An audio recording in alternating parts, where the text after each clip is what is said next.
แต่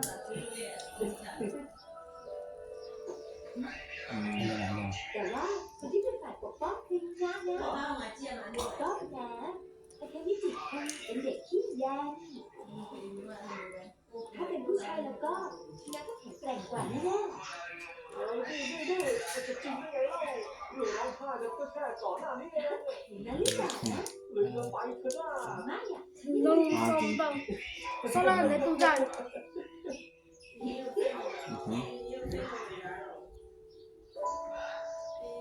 บายบายเจอกันพรุ่งนี้นะ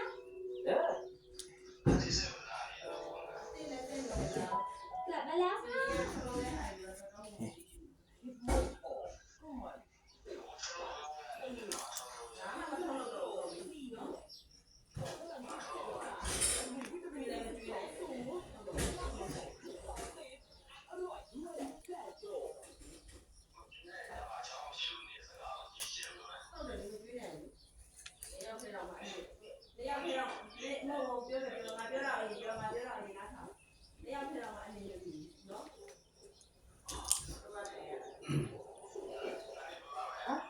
Xong rồi gì vậy?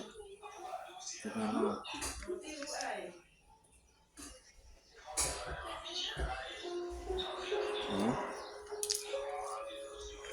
อีก12 ปีข้างหน้าฉันกับพีนะไม่ได้คบกันไม่ได้เจอกันนานปี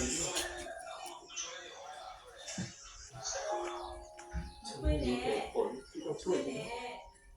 ฉันก็เป็นคนปกป้องอันนั้นก็คือครูเอง แต่ว่าเดี๋ยวนั่นเลยเดี๋ยวนั่นมันไม่ควรตายเลยสักนิด